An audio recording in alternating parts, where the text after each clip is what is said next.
Hello everyone, I am Sahil Bhadviya and welcome to another video of this educational series. Today we are going to talk about emergency fund. What are they and how to build one? Let's first start with understanding what is an emergency fund. As the name suggests, it is the fund that can provide financial comfort in case of an emergency. This emergency could be due to unexpected expenses that you did not plan in your monthly budget, like medical expenses that are not covered by your medical insurance, or it could be due to job loss. Since layoffs are part and parcel of private jobs, it's important to have a fund that can be used to pay your monthly EMIs, home rent, household expenses in case of job loss. Emergency fund is even more important in case you have irregular earnings. Here please note that emergency fund is built strictly to meet your important financial obligations, not to fund your day-to-day expenses. Next, how much emergency fund is enough? Well, generally speaking, your emergency fund should cover around 6 to 9 months of your monthly expenses. For instance, if you have monthly expense of 50,000 rupees, then you should build an emergency fund of 3 to 4 lakh rupees. Next question is, how to build an emergency fund? So there are 3 important criteria you must keep in mind before building an emergency fund. First is high liquidity. You should be able to use the money at any moment you need. Second, low volatility. The returns from your emergency fund should not be volatile. You should have a fair idea of expected returns. Then third point is inflation beating returns. Emergency fund should at least be able to beat the inflation. This inflation rate in India is around 5 to 6%. So you should get more than 5 to 6% return. For instance, your stock investment does not qualify for an emergency fund because it is a highly volatile asset class. In the short term, the return from the stock market can also be negative. Likewise, your investment in public provident fund does not qualify for an emergency fund as there is a lock-in period.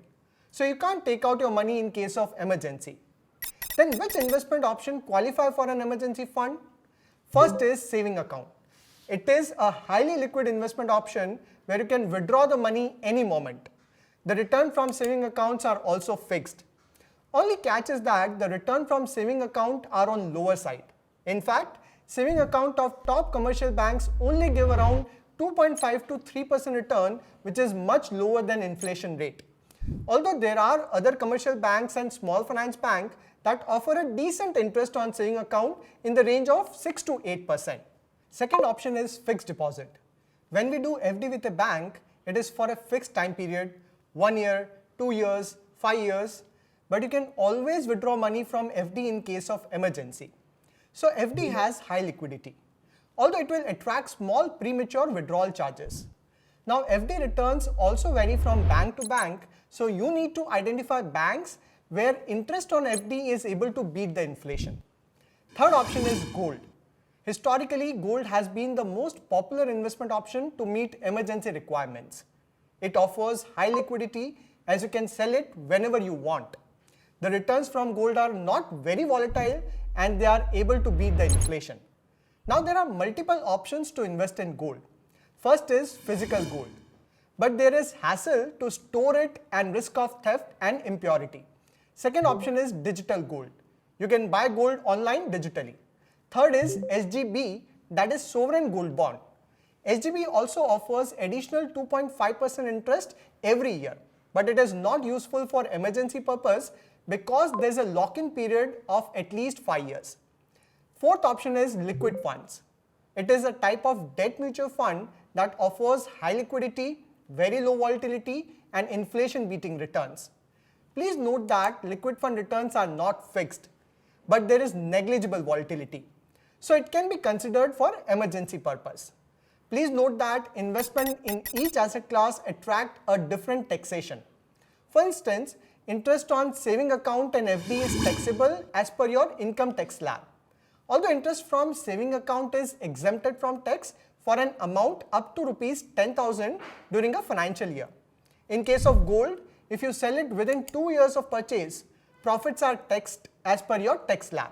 On sale of gold after 2 years of purchase, profits attract 12.5% tax without indexation benefit as per budget 2024. Liquid fund if sold before 3 years of purchase, profits are taxed as per your tax slab. On sale of liquid fund after 2 years of purchase, profits attract 12.5% tax without indexation benefit as per budget 2024. So there you have it. Everything that you need to know about emergency funds and why they are important and how you can build one for your short-term expenses. With that, I'll see you in another video. Thank you.